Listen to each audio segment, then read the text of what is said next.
You look ridiculous, man. What are you talking about? You're resembling a pigeon here, Carl.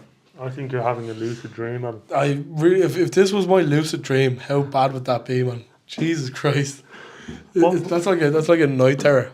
What are you What's a talking sleep about? paralysis? Is that what it's called? If I have sleep paralysis tonight and I see a pigeon at the end of my bed, it's you. And I'll be terrified, man. It's Richardson. You're going to be at the end of my bed tonight, aren't you? The pigeon, Richardson. Okay. Richardson. What's his dance like? Would you dance with the head while the head's on? It's like that, isn't it? It's not like that. No. Whoa, shit, it's Kieran, what the hell? Okay, I thought it was a pigeon. What are you talking about, Adam?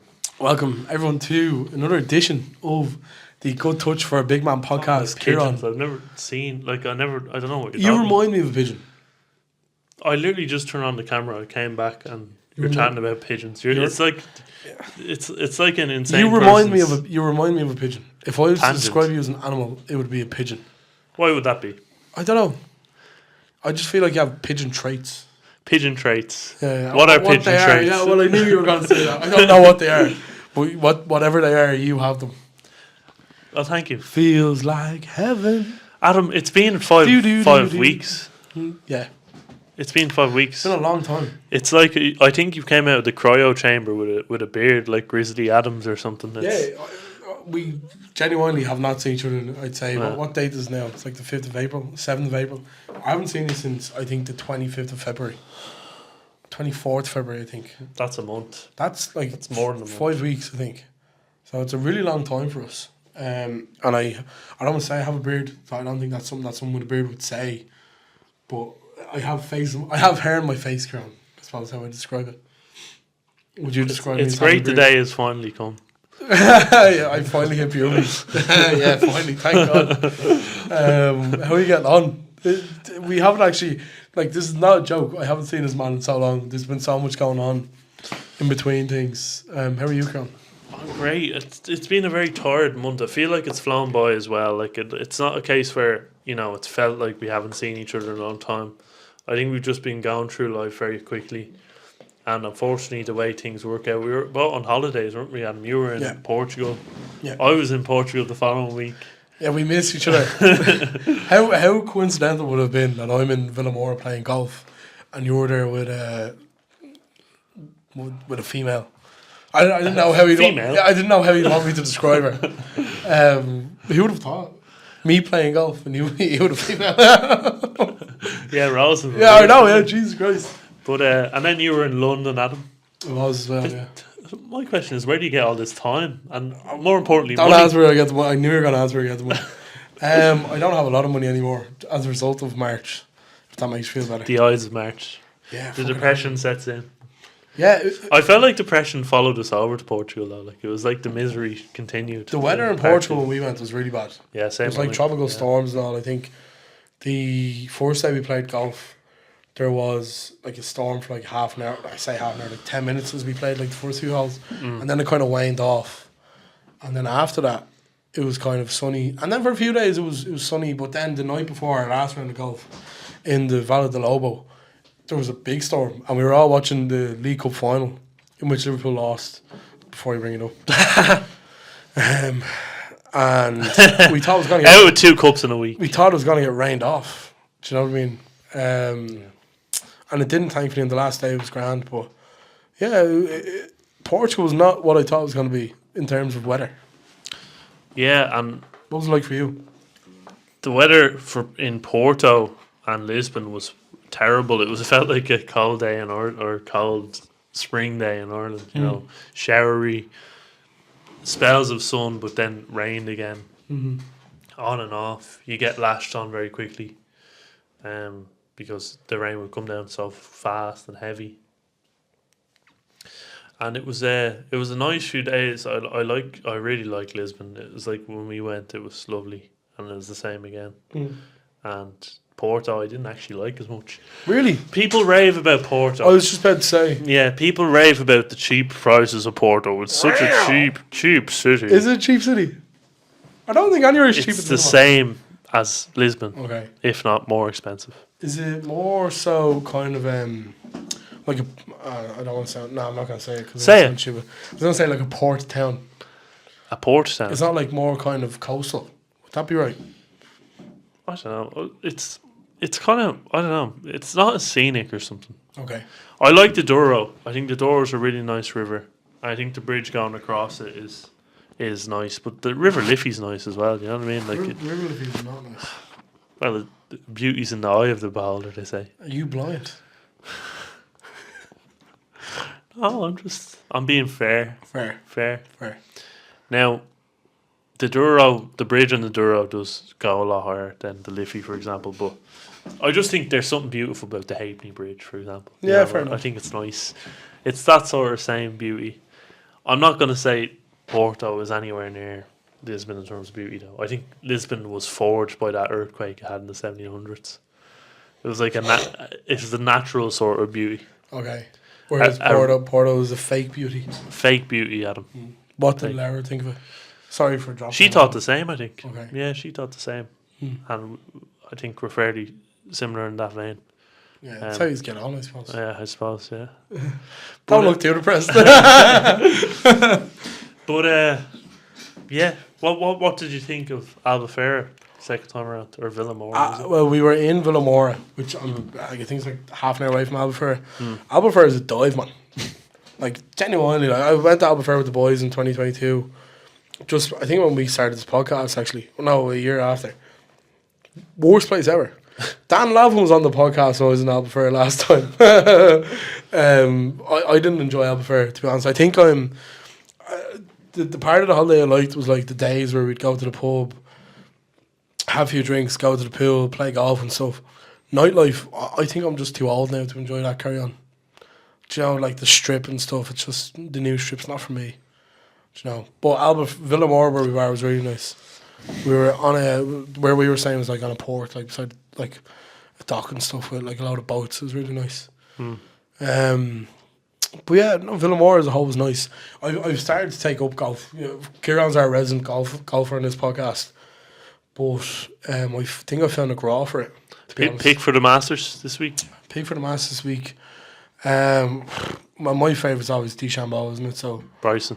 I can't not go against him. But I think McIlroy might do it for once. I'm gonna go outside Colin Morikawa. Wow. Yeah. My outside shout, if it is an outside shout, I could be wrong, but Brooks Koepka.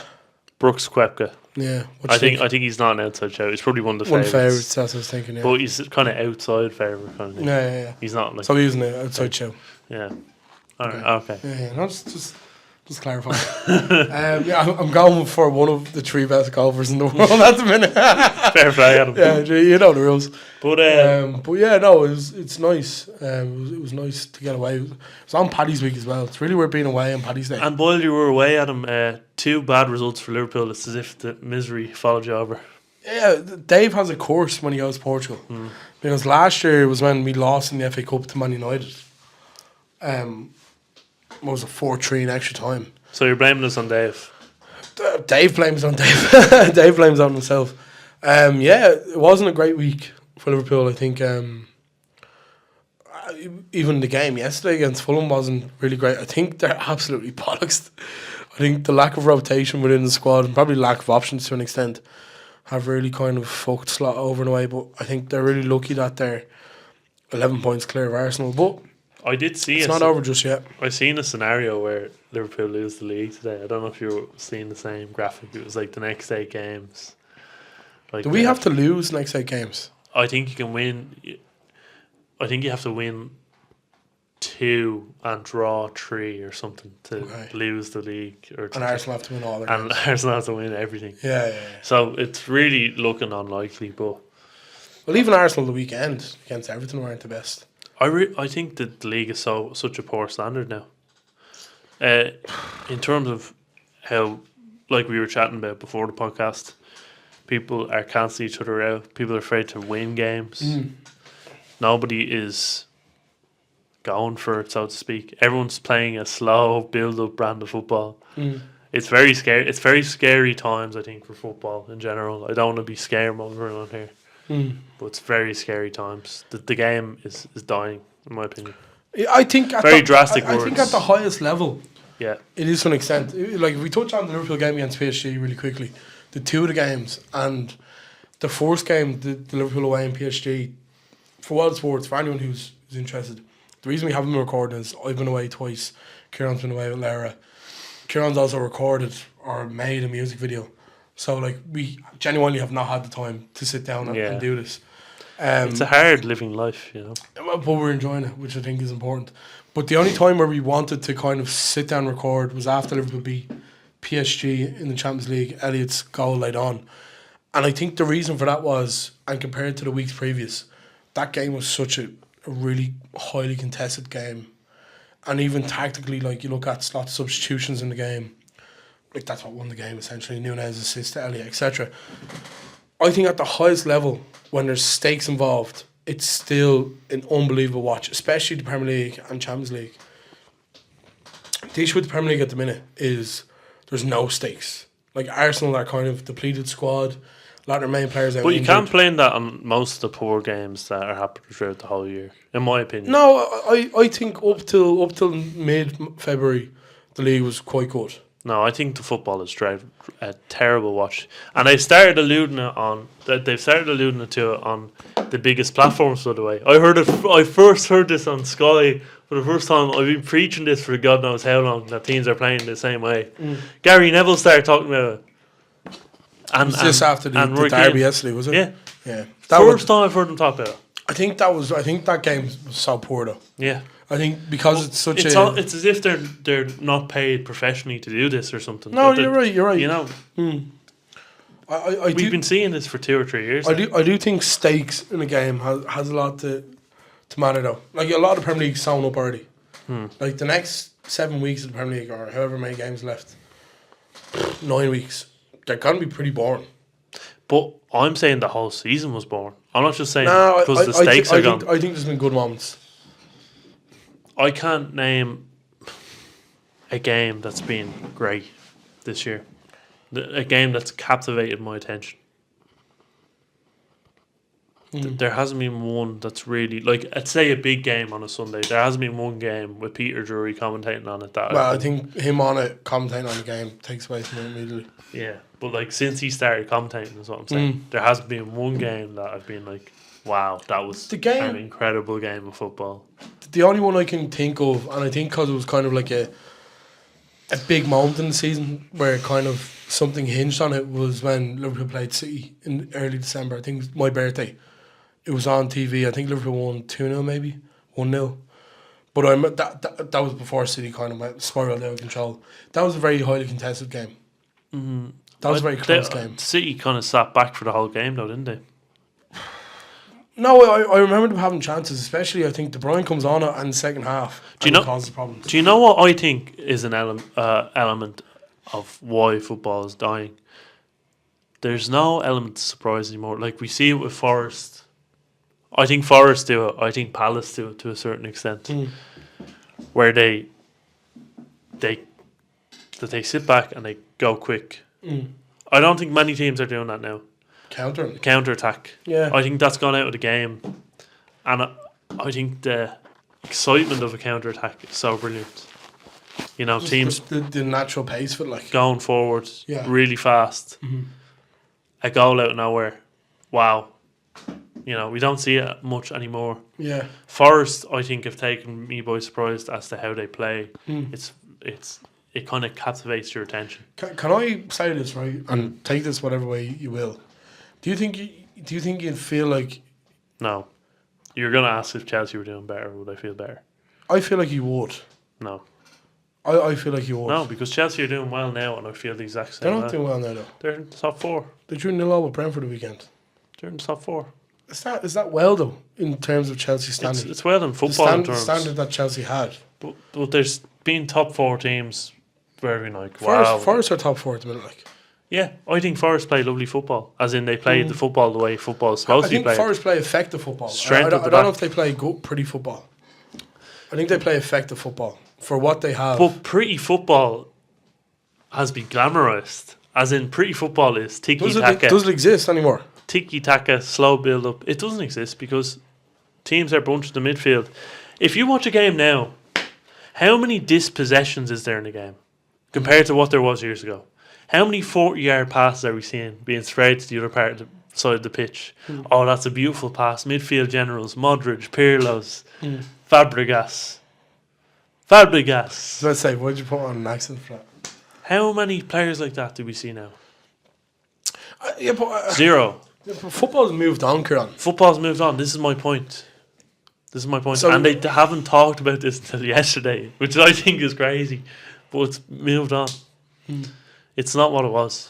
Well, like, I was at the Valley the other week in London, Charlton, Huddersfield. Yeah. And Charlton win 4-0. And I said at the time to the boys, it was like, Pep Guardiola's ruined football, because you had this Charlton side in the League One of England, so the third tier of English football, playing out from the back. Huddersfield were doing the exact same. Huddersfield got picked off because they were shy at it, but Charlton doing it quite effectively. And I was saying to myself, this is not what you expect going to League One ground. And I said to one of the boys, honestly, Rovers, Pats and Shells would put 2 or 3 past Huddersfield. Now that's just me probably being biased to an extent, but every team kind of does a very similar thing now, where they're playing out from the back. It's slow, methodical build-up. But that's how football's gone. There's no kind of... But that's why it's so poor to watch. Can we touch on that? But is it poor to watch, in your opinion, or just generally speaking? Generally speaking, it's poor. Football is terrible to watch now. I think... It's nowhere near what it was. I think the problem is teams are afraid to lose now. Whereas before it was all about winning. Teams now There's don't no want to space lose. in the pitch. But the point being, like, there's no kind of urgency to win. It's like, oh, let's just not lose. And teams are almost happy enough to kind of cancel each other out. Now, in saying that, you do have the likes of, like, I do think Liverpool at the height of the season, like mid-December, were playing some great football. Now I think it's just an element of they're so far ahead in the league. They're bollocks, and I think they're very lucky in the sense that they've nothing else to play other than Premier League football, because if Liverpool were contesting the FA Cup or contesting Champions League at this point, these lads are out on their feet already. They're not gonna fucking... You could see Liverpool throwing it away quicker than now, but in terms of they only have one thing to focus on. Would you say the performance yesterday against... sorry, I've completely hit a blank here. Fulham, sorry. Would you say that performance was a result of them being bollocks? Or was it just a terrible performance? Because I think Van Dijk was awful in the game. Robertson was terrible. I think more so Robertson and Konate were poor. Like, Konate gets away with one early on in the first half. Van Dijk gets spin though. Spin by Muniz. Yeah, but like, Muniz is a good player. Like, I think we're very quick to... Like, Van Dijk is probably the best defender in the Premier League, right? Well, he wouldn't get spin by Muniz if he was the best in the Premier League. I give this one to you. I was looking at the World Cup 2010 goals earlier on, right? And for one of Germany's 4 goals against England, England's best ever centre-half, John Terry, gets spun by Thomas Muller, I think it was, or Podolski. Now, that's just... they're very specific scenarios. But we're in a world now where everything's very kind of... Well, Van Dijk's been poor for a number of games now. I would disagree. He's been very poor. I would disagree, personally speaking. I thought he was poor yesterday. Poor against Fulham. Poor against Newcastle. Just Van Dijk, or the whole team? Well, a lot of them have been poor. Yeah.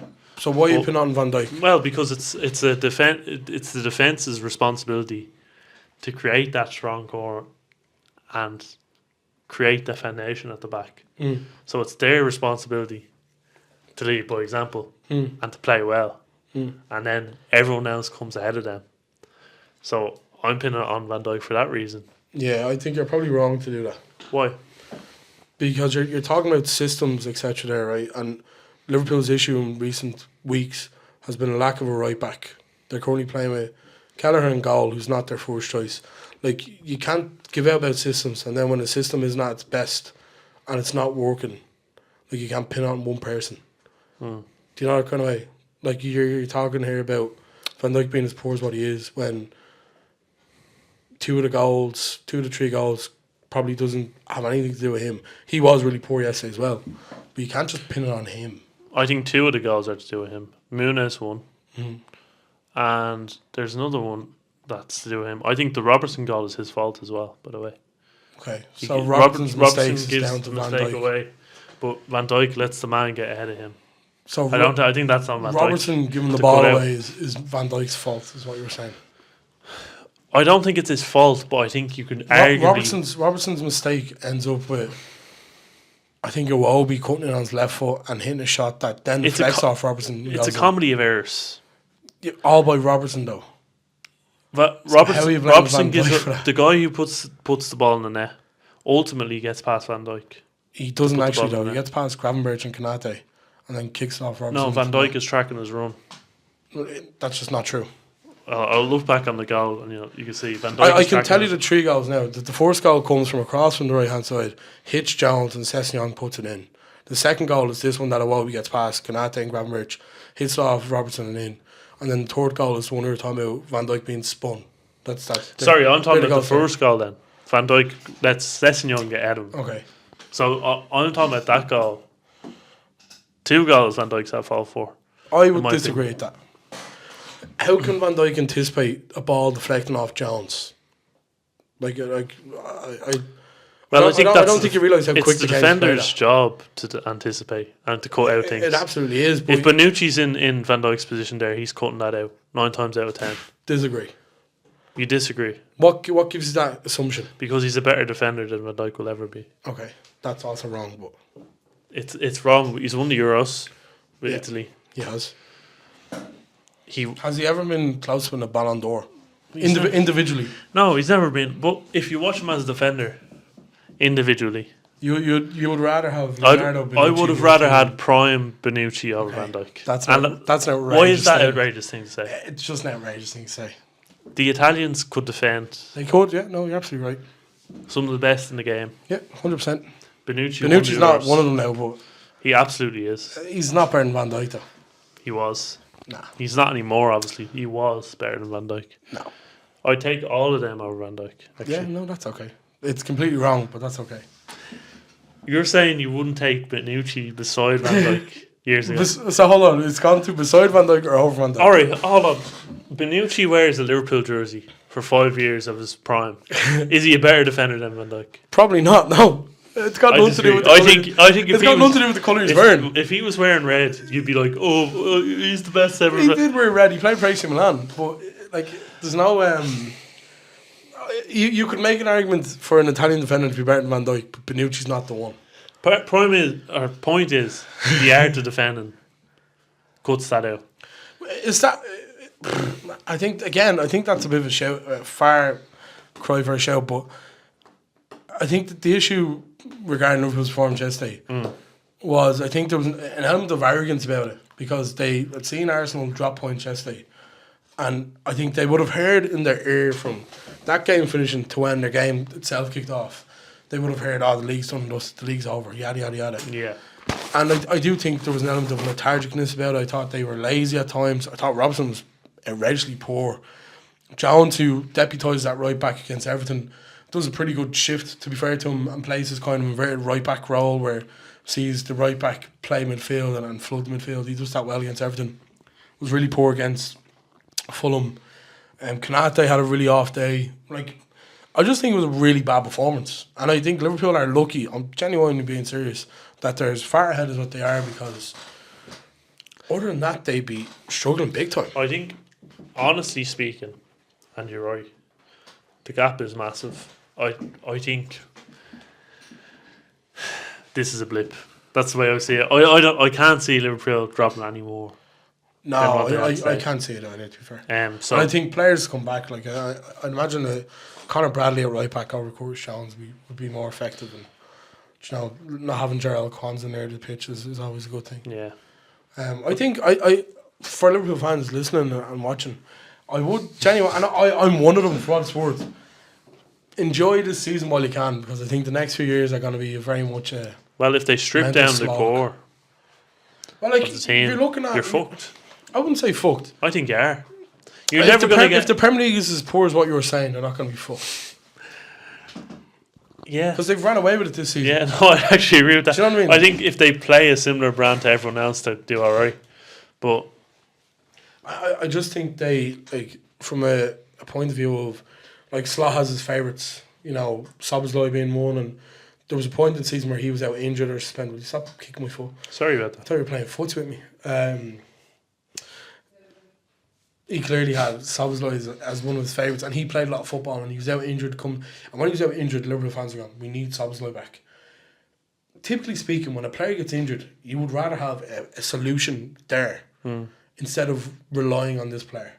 Like Salah yesterday has such an aura about him where he's been so good for so long, but there was a point yesterday where he should have come off. 60 minutes he was so poor.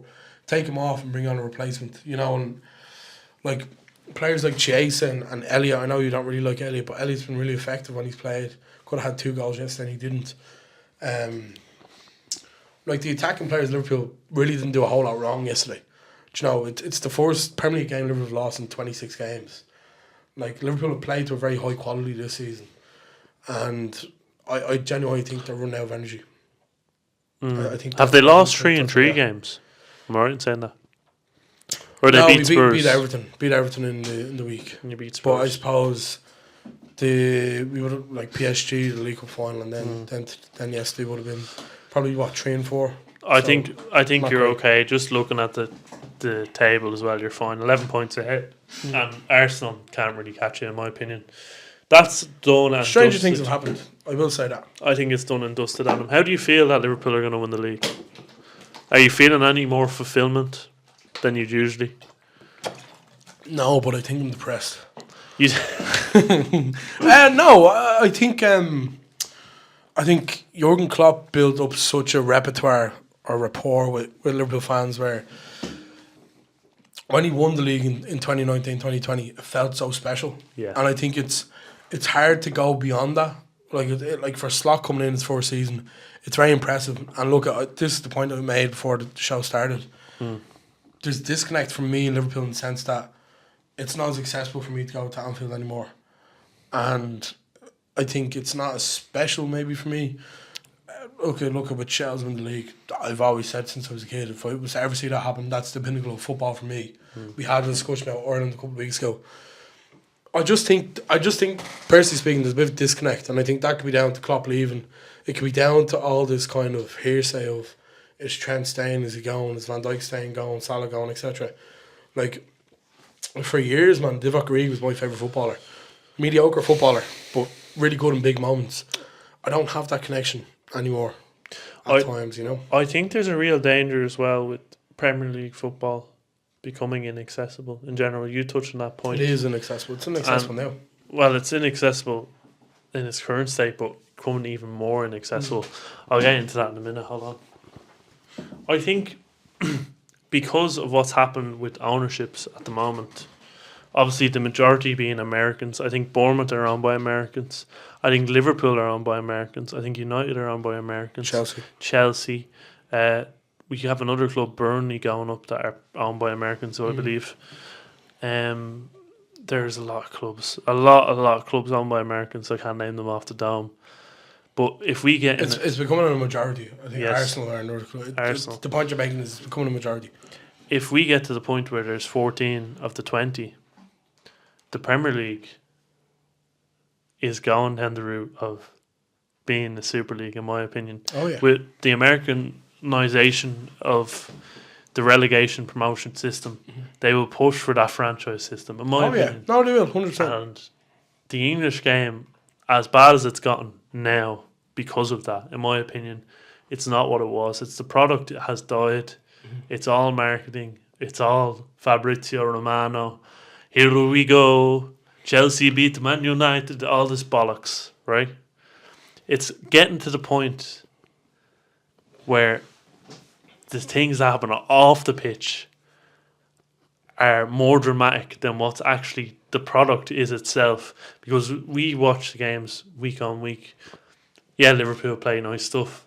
They might be the only team that do it. The quality has diminished, in my opinion. I've watched it the last few years. It's diminished.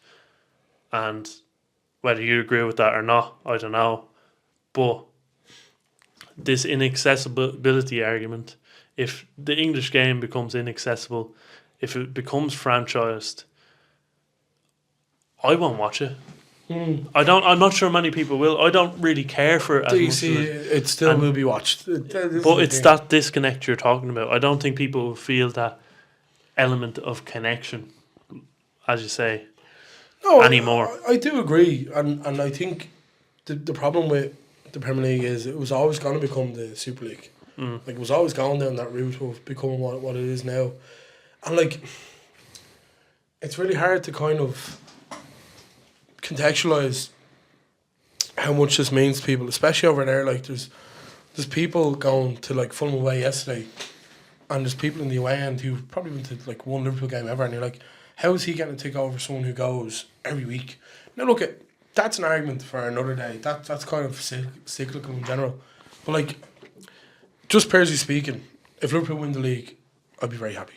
We'll be incredibly happy, naturally enough.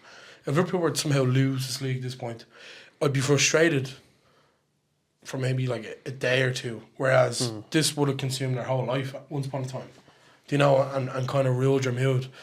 I think that's probably down to the fact that we're getting older as well, and like we don't have as much time for this, not this, but like football in general. And like, I know from my point of view, if I had 90 minutes a week to spare, would I be going to watch Shells or Liverpool? I'm going to watch Shells with the lads. Do you know that kind of way? I think there's a multitude of reasons why it's different. But like that again, man, it's football in the Premier League just seems so far away, especially what we have here, and even in the Valley last week. It was quite reminiscent of going to Talca years ago, where there was a queue of people lined up around the corner getting tickets. Like that reminded me of going to Talca when I was a child. Yeah, that's what it was in the fucking Valley, man. That's great to see. You would not get a ticket in Anfield on a match day. You'd not get a ticket at Stamford Bridge on a match day. You might get a ticket for Old Trafford because they're bleeding muck. But like, point being is, it's just I just feel like it's so inaccessible now. So. Oh, look, I want Liverpool to win the league. This probably sounds like me being this has been quite a depressing podcast to an extent, but I just think it's the state of football at the minute is what it is. But we chat about this franchising argument, and you're saying it's so far away from Charlton, etc.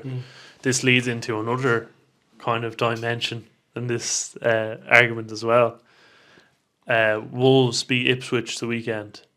They moved 12 points ahead of them. Ipswich are 18th. Ipswich, Southampton. Ipswich, Southampton, and the other guy. Who's the other guy? I can't believe it's escaping us, Adam. It's escaping us because they're so shit. Ipswich, Southampton, and Leicester, who Newcastle are beating right now. They're being beaten 4-0 right now. That's why I can. Wolves moved 12 points above relegation. The same three teams are getting relegated. As in, the top three that went bleak, up isn't it? are going back down. That franchise argument is coming into play again there, because the Premier League, the teams coming back up, they're useless. They're not going to add anything to the league anyway. Let's break off into our own little fragmentation. Well, you look who's probably going to come up from the Championship: Sheffield, Burnley, and Leeds. I think they're the three favourites. I know Joy Division have taken a bit of an upturn because Leeds are playing bad again, so they'll be happy they're getting a good few quid from Leeds falling apart. Leeds 3-1 all the weekend. I'm trying to see where they are. They're third now. Right. Right, so they're fucking hell. So they're out of the automatic playoffs. The problem is, man, there's clubs. There's like the Premier League's there, and then there's like 8 clubs who are happy to kind of just go in between because they're being made self-sufficient. But 12 points is a huge gap. No, it is, but they're making enough money from just going up and down and up and down. Like they're surviving on that is the point I'm making. I would fancy Leeds. I think that's the biggest gap. Burnley and Sheffield United to go straight back down. Now look at Luton. Luton are in arrears here, to be honest, because they're 23rd in Championship. So if they go down again, they're kind of fucked. But Burnley, Sheffield United, Leeds, you would fancy them 3 to go up, and if they go up, I would fancy them 3, maybe 2 to go down. Maybe Leeds might stay up. But again, there's no guarantee for that. Norwich, another club who like going up and down, Watford have done it a few times. Like there's West Brom. There's these teams that are happy to just go up and down. Now, if you go down further in the football pyramid, you have Wrexham and Birmingham, who Wrexham, of course, are owned by Ryan Reynolds and American ownership. Yeah, but Birmingham are also owned by fucking Tom Brady. And they're up. They're coming up. They're coming up, yeah, they're already up. Wrexham are expected to go up. So those are more My guys, the Charlton pyramid. in 5th. But they will probably go up to the Championship and then probably go up to the Premier League. And when they get there, that's probably when they break away in franchise. That's probably when they go, right, we have Wrexham, we have Birmingham, we have whoever. Let's make our own league. Do you know? And I think it is becoming more and more likely. Just with the product itself. What do you do, Kieran, if that's the case? What are you going to do as a fan? As a fan, I don't think there's much you can do with how the ownership system is ran in England. Now, as a fan of football in general, the game's gone already. In my opinion, I don't think there's anything I can do. You don't get any enjoyment from it anymore? No, not much. At any level? No. The Champions League, no. The Champions League, I think, was ruined with the new format this year. Oh, I think the new format's helped them. We'll get into it. I think football is just being destroyed at the moment, and it's all to do. New format's helped it. It's all to do with the I'm just trying to say ownership, but the governance of football in general. I think it's just become everything's become so. Are you not an advocate bad of sorts for the Club World Cup though? I can't remember. Was I? Yeah. I can't remember. Was it? For the sake of an argument, yeah. Okay, I am. Yeah. Sorry, I am. Because I was player welfare, and you were like, "Oh, fuck the players." Well, that's when Klopp was complaining about it. But now, leading back to my last point, I can't remember what I was saying now. Governance of football. Yeah, the governance of football has just destroyed football, I think, in general. And I think the breakaway league is becoming more likely due to the likes of Sky Sports. Boosting the packages, the Fire Stick system, the Netflix. It's perfect. Streaming Netflix, Amazon, perfect for a franchise system, in my opinion. Perfect for a system like that. For what it's worth, Kieran, I'm really enjoying League of Ireland football at the minute. So I think the League of Ireland is brilliant, and I'm more invested this year also. I'm more invested than I ever was. I think it's a lovely break from everything to do with the Premier League, because I think the Premier League is so much about a refereeing decision in a game, and that's the sole thing that's focused on. If something actually happened in the game, maybe they'd analyse it, but nothing happens anymore in the game. yeah, I think it's all to do with the ref, whose foot was where, to give the foul or the penalty. I think the last time I really cared about Premier League football, like genuinely, like really, like fully into it, was when Alisson scored against West Brom. Just because of the storyline that surrounded it. That was great. That was during Colwood. I think the season after, Liverpool nearly could have won a fucking quad, and then Madrid beat them in Champions League final and stuff like that. But I couldn't tell you the last time I was really like, to be fair, that 21-22 season was really good. I think VARs were in the game as well. Yeah, but it's almost like But the that's over. added to the slowness of it. But that's the governance again. That's who's running the game. But yeah, it's an interesting discussion. I don't want to spend all day on it. But just to get back to the League of Ireland, the game Shells played Pats on Friday evening in Inchicore. It was on Virgin Media. It was the highest attended game in Inchicore in like 20 years or something. Wow. There to see the champions. Yeah. But we're talking about Guardiola ruining football and kind of this tiki-taka nature. Pats and Shells set out like that and played that style. But it was so good.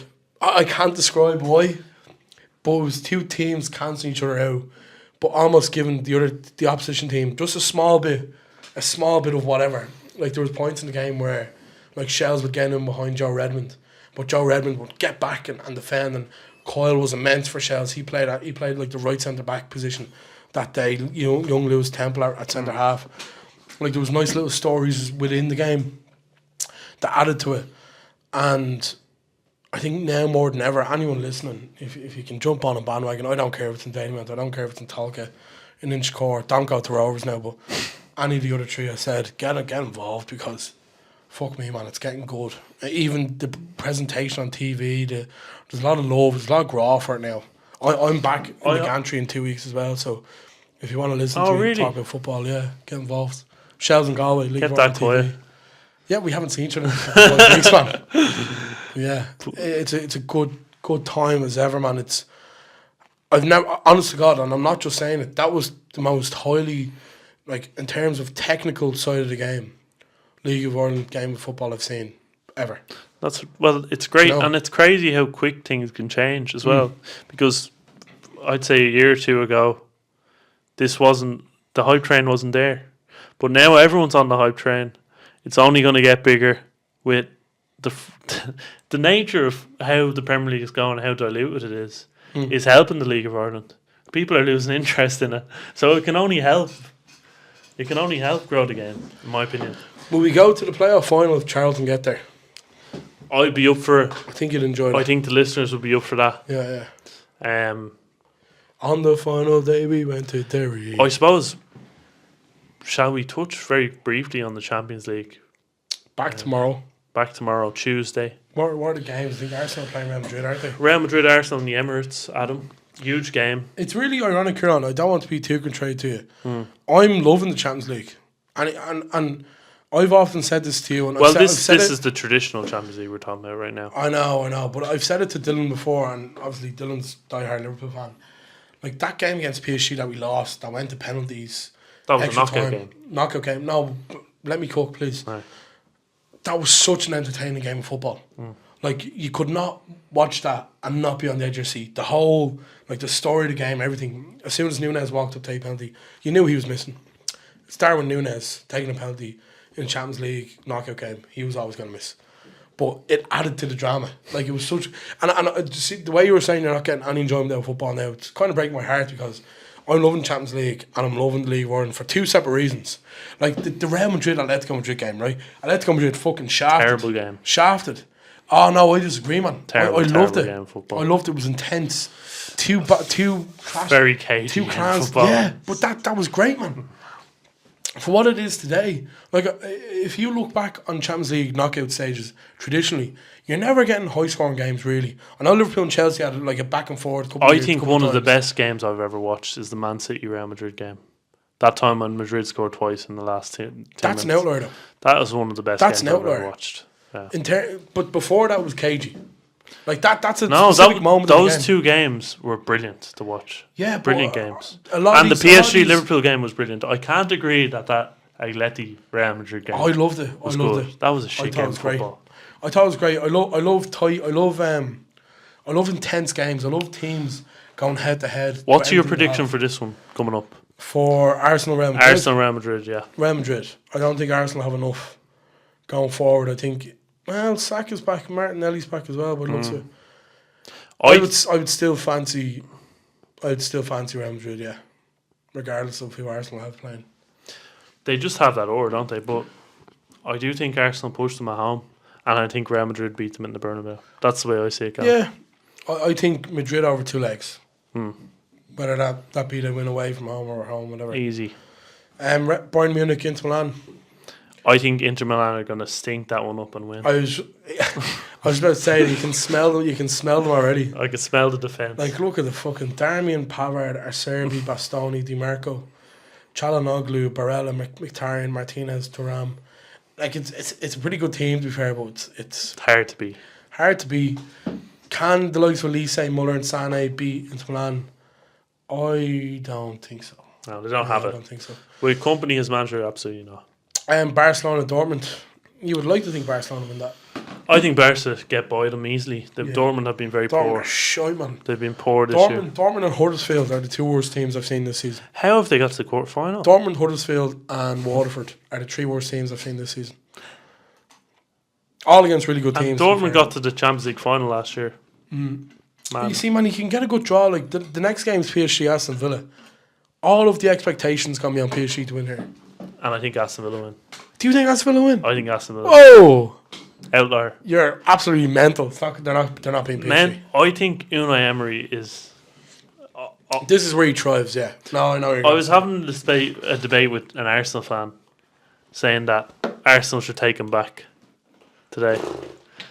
I think he's a class manager. If you look at the CV, it's won loads of Europa Leagues. Brings a team like Villarreal to Champions League quarter-final. I think semi-final at one stage. I think he got them to the final. Did they not beat? I think maybe semi-final. They beat Man United in the final, Karen. Europa League. That's what did I say? I'm talking about Champions League. Oh, okay. Yeah, he got them to Champions League semi-final. Europa League. And now he's doing it with Villa all again. By his own accord. I can't see him getting past PSG. I can see them being very hard to beat, and PSG have problems with them. Nah. That's the way I see it. I can't foresee him, unfortunately. And do you know what? I wouldn't be opposed to it either. I wouldn't be too disheartened if they did. And if they do get through that, they could be playing Arsenal in the semi-final, which would be mad. Nah, I think it's gonna be Madrid, PSG, Inter, and Barcelona. I think we're getting an El Clasico final as well.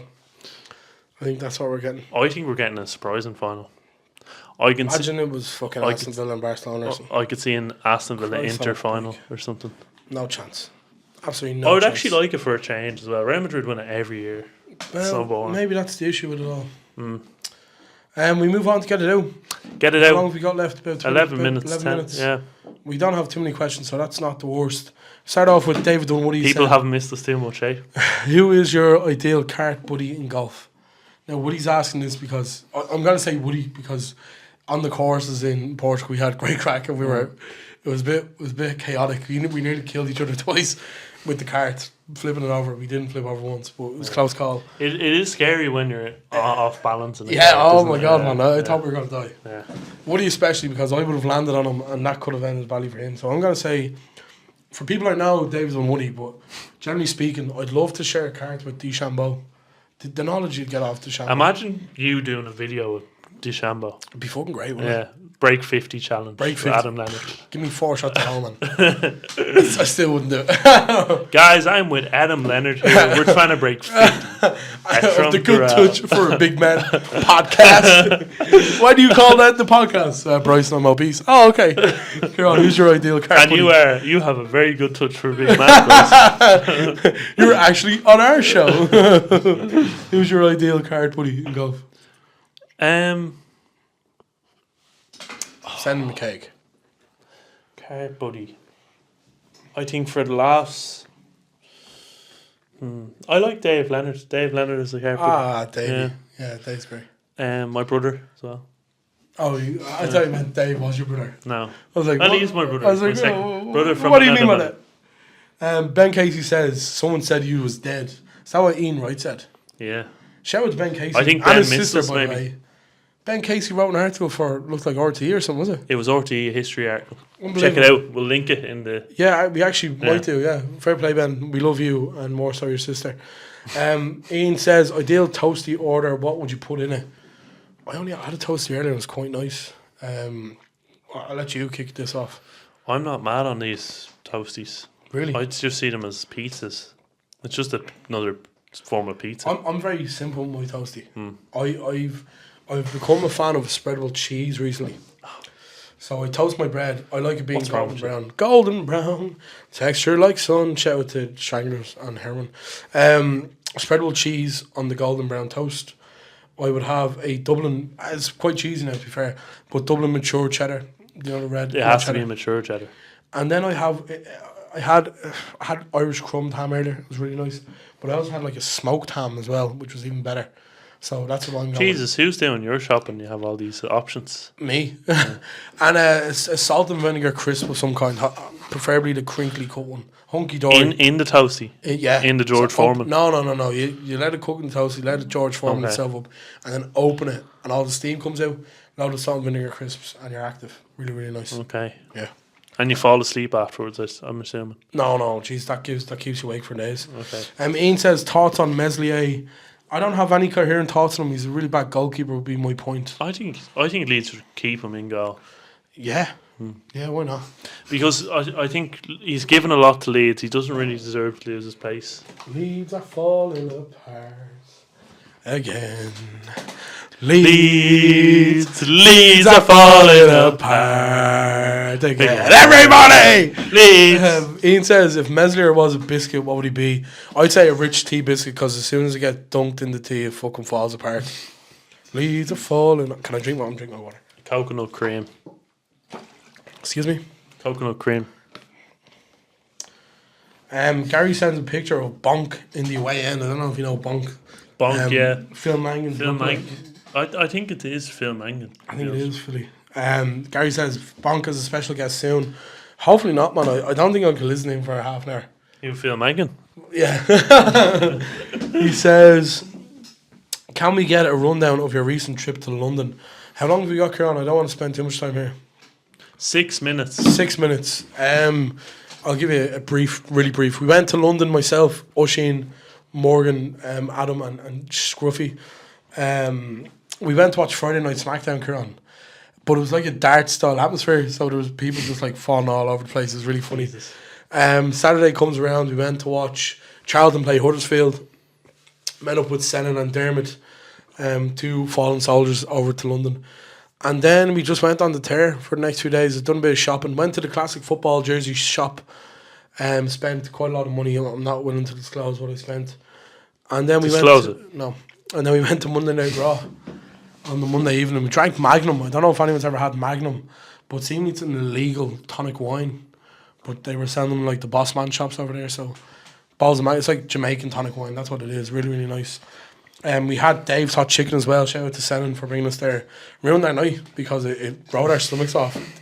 When they say it's hot, it was really fucking hot. Was it nice? Yeah, it was banging. But it was bad for it. Like, we ate it and straight away we were like, oh, I feel like I'm going to get sick. So maybe not that good, but yeah, it was really good. And that's kind of it. Monday Night Raw, CM Punk, John Cena, the coach there, Cody Rhodes. Like, it was really fucking good. Wow. Honestly, if you're ever thinking of going to something like that, go with the boys, get a load of beer into it, and it's the funniest. We were singing, Gunther. You've heard of Gunther. Yeah. We were singing Zombie, but with Gunther's name instead of Zombie, and obviously he's a German wrestler. And the English didn't really like it, so we got booed. But yeah, it was really funny. They don't like Zombie. No, they don't like Gunther either. But yeah, that's it. Gary says, is Kevin De Bruyne in your all-time Premier League 11? No. I would have said yeah. Overrated, man. For what he's done with City, I would disagree. I think he's done a lot. Pep Guardiola's done it with City. But De Bruyne's been a catalyst. He's been there for a long time. I think the problem with players like him, and it's happened a bit with Robertson, I think when you're at your prime, that's probably the best time to leave, because it's all downhill from here. Do you know? But for me, De Bruyne's in it. We might do an all-time Premier League 11 next week, Gary. He says your Chelsea/Liverpool Mount Rushmore's. Drop a so Lampard, like Terry. 4 players, isn't it? Check. Divock Origi by 4. Interesting. Yeah, no. Origi, Salah, Mane, and Van Dijk would be my 4. We'd be getting no goals with Origi. He only scores when you need him to score, Kieran. Champions League final. Gary says, any pub quizzes for Ian to attend on Friday? Gary's amazed with the fact that Ian wasn't at the Bows game on Friday and Bows won. So I think he's putting Bows' form down to Ian being there. I'll let them discuss that. That's a lover's tiff, I call it. Dan Levin says, what series are you watching on TV at the minute? Severance. Really good show. Good, yeah. Yeah, I haven't watched it. It's almost about being in an endless job, and your job side of your brain is shut off. Are you watching this on the Fire Stick or Amazon Prime? Yeah, I am. Yeah, well, you have a Fire Stick. You can't disclose that. You have a Fire Stick? No, I don't have a Fire Stick. What? I've been watching Full Swing. Yeah. Yeah, from great. It's good. I don't like how they over dramatise some moments, and then, for example, McRoy missed a putt in the PGA Championship wasn't over dramatised. Yeah, McRoy is on the documentary, so they can't make it look like a big deal when it was. Yeah. Dan Lavin says, why do you think clubs always seem to get relegated straight away nowadays? Promoted clubs, excuse me. What were you talking about? Lack of funding, not lack of funding, lack of monies compared to their competitors, poor signings, poor recruitment, and coaching. I don't know if coaching is part of it. It's a huge part of it now, I think. Do you think the gap is in terms of quality? So do you think Like, what was your man's name? Russell Martin for Southampton. You just don't think he was good enough when he came in? Yeah. Yeah, maybe. I think all the teams now have really good managers. Like, Ruud van Nistelrooy in for Forest, he was really poor. Like, who else is it? Who's your team? Ipswich. They didn't get rid of your man, did they? What was his name? Kieran McKenna. Is he still there? Kieran McKenna. Kieran McKenna, they've stuck by him. Yeah, they have, yeah. I think their thing is just the quality's too much between them. I think there's a lack of quality compared to their competitors. But we had poor recruitment and poor monies compared to their competitors. Last two questions from Dave. He says, your picks for the Masters. I said DeChambeau and McIlroy earlier. You said Morikawa and outside shout Cameron Young, 125 to 1. Dave says, for Kieran, Cameron Young, I was actually going to say him as well. Dave says, for Kieran, if you started on the green at the Masters on each hole, would you win? Good way to end it, Dave. Started on the green? Probably not. I'd 4-putt every hole. Really? Yeah, I think so. Fuck. Very slopey greens. But yeah, enjoy the Masters, everyone. It's Masters week. Enjoy the Masters. It's a great time of year. Best time of year. It's the WrestleMania of golf, isn't it? More or less. Hopefully Bryson wins it for you, Adam. I'd love Bryson to win it, man. Remember, what did he win? What major did he win? US Open. US Open. And he let everyone kiss the trophy. Was that was the one when... Did McIlroy not have a shit into that? Yeah. Yeah. That's the one they didn't have a one, grand. yeah. Is it because DeChambeau's in Live, maybe? Yeah. Yeah, they should have. But it was a great moment. It was fucking great.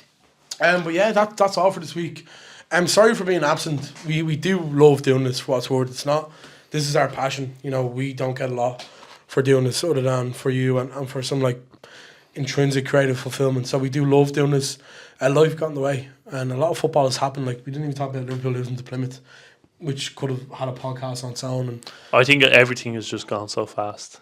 Yeah. And there's so much stuff going on. Games have bunched up. The schedule's got more hectic. It's hard to keep on top of. Please do share everything. Please do show it love. Keep an eye on TikTok, Instagram. I'm not using Twitter anymore. Twitter's a cesspit, to put it nicely. X, whatever you want to call it. It's really bad. So I try and avoid that. Really bad. Really bad. I'm being serious. I know you were being satirical. It's a really bad cesspit, so avoid Twitter.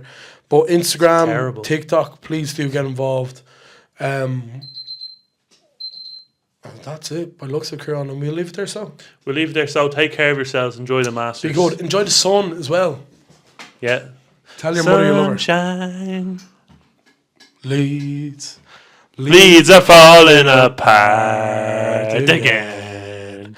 Leads are falling apart again. Leads are falling apart again.